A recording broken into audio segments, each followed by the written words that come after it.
कैसे हो आप लोग? आ जाओ आप लोग भी जल्दी इस लाइन में लगो। हेलमेट भाई आपका कहाँ है? लगा लो हेलमेट। और हेलमेट सब लोग सही तरीके से लगाओ, पट्टी लगा के जल्दी लगाओ हेलमेट। तो आज हम बहुत ही इंपॉर्टेंट टॉपिक पे बात करने वाले हैं। आज से पहले कभी भी इस टॉपिक पे आपको नहीं बताए थे, ठीक है? तो इसमें से कितने लोग हॉट वर्क करते हैं? हॉट वर्क मतलब गर्म काम, जैसे वेल्डिंग, कटिंग, ग्राइंडिंग एंड चोकसा मशीन जो चलाते हैं। इसमें से कौन सब लोग करते हो? नॉर्मली जितने लोग मिस्त्री हो सब लोग करते हो ना। नॉर्मली कभी न कभी जरूरत पड़ी जाती है। तो उसी में से एक आता है हमारा गैस कटिंग। क्या आता है? Gas cutting. तो आज का हमारा टॉपिक होने वाला है गैस कटिंग के बारे में। गैस कटिंग होता क्या है, इसके प्रिकॉशन क्या क्या लेने पड़ते हैं, और इसमें हैजार्ड क्या होते हैं, खतरे क्या होते हैं, समझ गए ना? सबसे पहले तो गैस कटिंग, नाम में ही आ जा रहा है गैस कटिंग। गैस कटिंग अगर पूछे कि कोई होता क्या है, गैस कटिंग होता क्या है? गैस मतलब गैस के द्वारा, कटिंग मतलब कोई चीज काटना। कट मतलब काटना होता है ना, तो गैस के द्वारा कोई चीज काटना, तो क्या हो गया? गैस कटिंग हो गया। अब इसके काटने के लिए क्या होता है, उसका कुछ रूल रेगुलेशन, कुछ उसका परिभाषित रूप होता है। जैसे गैस कटिंग होता क्या है, जब हम ऑक्सीजन और एसिटिलीन, जिसे आप लोग डीए बोलते हो, डीए क्या होता है? एक गैस होता है जिसे कहते हैं ड्राई एसिटिलीन। और फिर इसके बाद ऑक्सीजन, जब दोनों गैस मिलता है तो एक उसमें से क्या निकलती? हीट निकलती, प्रज्वलन निकलती है। जब उसमें क्या होता है, एक लाइटर होता है, लाइटर जब चिंगारी देते हैं तुरंत उसमें से क्या होता है? आग निकल जाता है।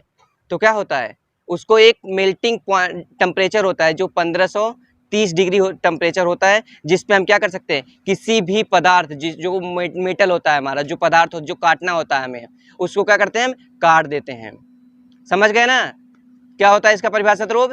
जब हम एसिटिलीन और ऑक्सीजन गैस को एक साथ मिलाते हैं तो उसका एक निश्चित टेम्परेचर उत्पन्न होता है, जिससे हम क्या कर सकते हैं, कोई पदार्थ को दो भागों में, कोई पीस को दो भागों में अलग कर देते हैं, जिसे हम क्या करते हैं? गैस कटिंग कहते हैं। समझ गए ना? अब गैस कटिंग करने से पहले हमें क्या क्या प्रिकॉशन लेनी पड़ती है? इसमें कौन कौन से गैस है आपको बता दिए। कौन कौन से गैस होते हैं? ऑक्सीजन और एसिटिलीन गैस। समझ गए ना? अब इसको क्या होता है, इसमें सबसे पहले गैस कटिंग करने से पहले हमें क्या क्या चेक करनी पड़ती है? सबसे पहले हम चेक करेंगे कि हमारे जो है उसमें ऑक्सीजन है कि नहीं, जो सिलेंडर हम ले जा रहे हैं उसमें ऑक्सीजन है कि नहीं। समझ गए ना? उसमें चेक करने का क्या होता है, कैसे आप चेक करेंगे? हाँ, हाँ, ठोक के चेक करते हैं, या फिर हम क्या करते हैं, उसमें एक चाबी लगी होती है, और चाबी हमेशा कहाँ होनी चाहिए? सिलेंडर के पास ही होनी चाहिए। अगर इमरजेंसी में अगर काम तुम कर रहे हो, वहाँ पे चाबी नहीं है, अगर सपोज दैट क्या हुआ, उसमें ब्लास्टिंग होने लगा, जैसे होस पाइप जो होती है, पाइप होती है, उसमें ब्लास्टिंग हो गई, आप वहाँ पे गए सिलेंडर बंद करने के लिए, तो वहाँ पे चाबी है ही नहीं, तो क्या होगा? तुरंत पकड़ लेगा कहाँ पे? वहाँ पे सिलेंडर के पास आए, सिलेंडर क्या होगा? ब्लास्ट कर जाएगा। जो एसिटिलीन का होता है, एसिटिलीन बहुत ही खतरनाक होता है, उससे भी खतरनाक ऑक्सीजन का होता है। इसीलिए हमेशा कभी भी आप ऑक्सीजन का सिलेंडर रखते हैं तो उसको कहाँ पे रखनी चाहिए? ट्रॉली पे रखनी चाहिए। और ट्रॉली पे रखने का तरीका क्या होता है? उसको अच्छे तरीके से चैन से बांध दे टाइटली, वो भी खड़े करके, नहीं कि लिटा के। हमेशा क्या करें, इस तरीके से जो ट्रॉली होती है उस पे ऐसे रख के उसको रस्सी से बांध दे, ताकि वो क्या हो, कभी लीकेज वगैरह हो, कभी प्रेशर हो तो पीछे के साइड भागे। और हमेशा ऑक्सीजन आपको बता दे, हमेशा पीछे के साइड भागता है एकदम, इतनी स्पीड के साथ गोली की उतनी तेज नहीं जाती होगी जितनी तेज ऑक्सीजन के सिलेंडर जाता है। अगर अब सपोज दैट कभी आप वीडियो में देखिएगा यूट्यूब पे सर्च करके कि ऑक्सीजन ब्लास्टिंग डालिएगा तो आ जाएगा, उसमें देखेंगे ट्रॉली जब वो लोग उतारते हैं उसका क्या होता है, ऊपर का नोजल टूट जाता है गिरने की वजह से। ऐसे गिरेगा, नोजल टूटेगा, सीधा पीछे सन से भागेगा, कितनी बड़ी दीवार है तोड़ते हुए बाहर निकल जाएगा, इतना ज़्यादा उसमें प्रेशर होता है। इसीलिए कभी भी ऑक्सीजन सिलेंडर से मस्ती नहीं करनी है, हमेशा उसे क्या कर देनी है, दो लोग जब आप शिफ्ट कर रहे हो, जब दूसरी जगह से लेके आ रहे हो, अच्छे तरीके से क्या करिए, दो लोग बढ़िया से पकड़िए, होल्ड करिए, तब इसके बाद क्या करिए, अपने ट्रॉली पे लाइए और आसानी तरीके से एकदम अच्छे से रखिए और उसे बढ़िया से बांध दीजिए। बांधने के बाद जब आप लोग उसमें क्या करते हो, जब पाइप का लगाते हो, पाइप को चेक कर लीजिए कि कहीं से इसमें लीकेज तो नहीं है। लीकेज चेक करने का क्या, किस चीज़ से लीकेज चेक किया जाता है? साबुन की पानी से। किससे?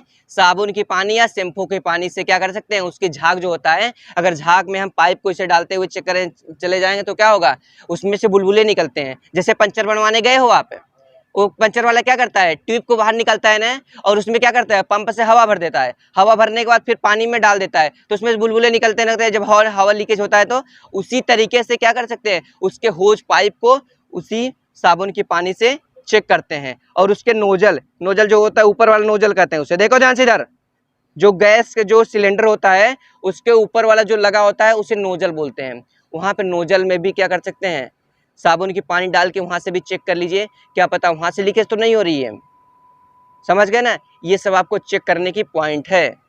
फिर इसके बाद आपको प्रिकॉशन क्या क्या लेनी चाहिए, जब भी जहाँ भी जिस एरिया में आप गैस कटिंग करने जाए तो उस एरिया को पहले देख लीजिए कि वहाँ पे कोई बर्निंग मटेरियल तो नहीं है, कोई केमिकल तो नहीं पड़ा है, कहीं ऑयल तो फैला नहीं हुआ है। ये सब चीज़ों को आपको क्या कर देनी है, इंश्योर करनी, सबसे पहले देखनी है।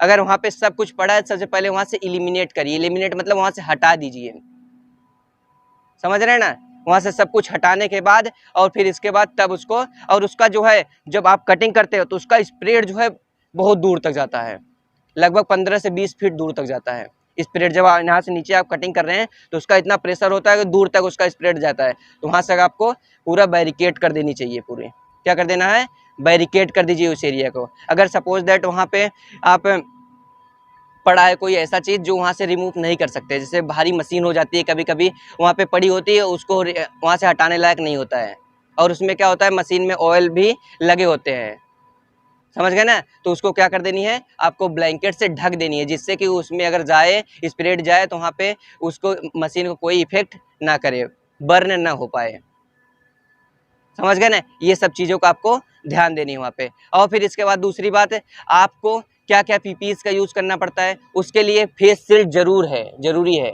उसके लिए कोई नहीं कि हम चश्मा ही लगा के रखेंगे, आपको फेस शील्ड मस्ट है उसके लिए, समझ गए ना। क्योंकि उसके छींटे जो है ना वो बहुत खतरनाक होते हैं, प्रेशर से आते हैं, जब किसी चीज़ में टकराता है वो सीधा रिटर्न आता है, फेस पे जाएंगे छेद भी कर देता है उसके स्प्रेड। इसलिए फेस शील्ड आपको लगा के रखना है, और हैंड ग्लव्स आपको लेदर का यूज़ करना है, और एप्रोन मस्ट है।